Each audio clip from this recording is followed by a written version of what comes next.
परभणी येथील घटनेचे पडसाद, भिंगार शहर कडकडीत बंद।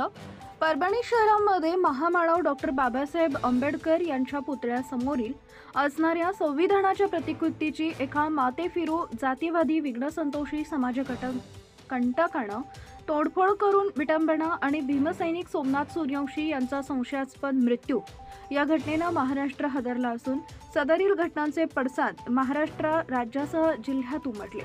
त्याचाच भाग म्हणून आज या घटनेच्या निषेधार्थ सकल आंबेडकरी समाज आणि भीमसैनिकांच्या वतीनं शहर बंदची हाक देण्यात आली। यावेळी भिंगार शहरात कडकडीत बंद पाळण्यात आला।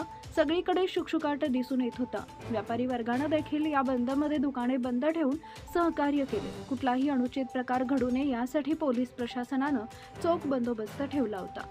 अहिल्यानगर प्रतिनिधी सागर साळवे, अहिल्यानगर, धुमाकूळ, महाराष्ट्र न्यूज नेटवर्क। बाबासाहेबांच्या घटनेची विटंबना झाली, त्याचं जे निषेध वगैरे करण्यासाठी जे भीमसैनिक तिथे जमले होते तिथे एक भीमसैनिक सूर्यवंशी यांना जी निर्गुण मारहाण झाले आणि त्यांचा जो मृत्यू झाला त्या संदर्भात निषेध व्यक्त करण्यासाठी आम्ही भिंगार शहर सर्व आंबेडकरी जनतेच्या वतीने बंद पाळण्यात आला होता। त्यास आमचे व्यापारी असोसिएशन भिंगार यांच्या वतीने संपूर्ण पाठिंबा मिळालेला आहे आणि भिंगार बंद शांततेत पार पडलेला आहे। तरी सर्व व्यापारी बंधूंचे आभार मानतो आणि झालेल्या घटनेचा तीव्र गेल्या काही दिवसापासून आपण पाहत आहोत की परभणी शहरामध्ये महामानव डॉक्टर बाबासाहेब आंबेडकर यांच्या पुतळ्यानजीक असणारं जे भारतीय संविधानाची प्रतिकृती होती त्या प्रतिकृतीची एका मातेफिरूमार्फत त्या ठिकाणी विटंबना करण्यात आली। विटंबना झाल्यानंतर परभणी शहरातील भीमसैनिकांमार्फत त्या ठिकाणी उद्रेक करण्यात आला। उद्रेक करत असताना त्यांनी संविधानिक पद्धतीने त्या ठिकाणी आंदोलनं केली। आंदोलनं करत असताना आपण पाहिलं की परभणी शहरातील जे पोलीस प्रशासन आहे यांनी अतिशय जातीवादी मानसिकतेतून त्या ठिकाणी भीमसैनिकांच्या घरांवर तिथं जाऊन कोम्बिंग ऑपरेशन केलं।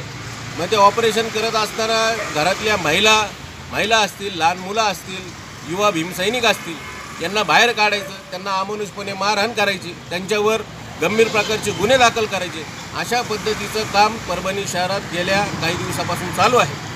अशातच जो ॲडव्होकेट असणारा, एक उच्च शिक्षित असणारा सोमनाथ सूर्यवंशी नावाचा भीमसैनिक, या भीमसैनिकाची पोलीस कस्टडीमध्ये असताना त्या ठिकाणी निर्गुणपणे अशी हत्या करण्यात आली। हे सर्व कृत्य त्या ठिकाणी घडत असताना त्या सोमनाथ सूर्यवंशीचा जो देह होता तो देह देखील त्याच्या गावापर्यंत पोहोचू न देण्याचं कृत्य हे त्या ठिकाणी पोलीस प्रशासनामार्फत चालू होतं। यानंतर आदरणीय बाळासाहेब आंबेडकर हे परभणी शहरात दाखल झाले आणि त्यांनी प्रशासनाला आवाहन केलं की सोमनाथ सूर्यवंशीचा जर असणारा जो मृतदेह आहे हा जर त्याच्या गावापर्यंत पोहोचला नाही तर याचे गंभीर परिणाम हे सरकारला भोगावे लागतील। आणि त्यानंतर पोलीस प्रशासनाने सोमनाथ सूर्यवंशी याचा असणारा अंत्यविधी हा त्याच्या गावात होऊ दिला। तर आपण पाहतोय की प्रशासनामार्फत त्या ठिकाणी भीमसैनिकावर अत्याचार चालू आहेत। या अत्याचाराचा आम्ही तीव्र शब्दात असा निषेध व्यक्त करतो आणि त्याच अनुषंगाने आज भिंगार शहरातील तमाम आंबेडकरी बांधवांच्या वतीने बंद पुकारण्यात आला होता आणि या बंदला भिंगारमधील सर्व व्यापारी बंधूंनी उत्स्फूर्त असा प्रतिसाद दिला। त्याबद्दल भिंगारमधील सर्व व्यापारी बंधूंचे आम्ही तमाम आंबेडकरी जनतेच्या वतीने त्यांचे मनपूर्वक असे आभार मानतो आणि धन्यवाद देतो की तुम्ही या न्यायिक हक्काच्या लढाईमध्ये सामील झालात। धन्यवाद।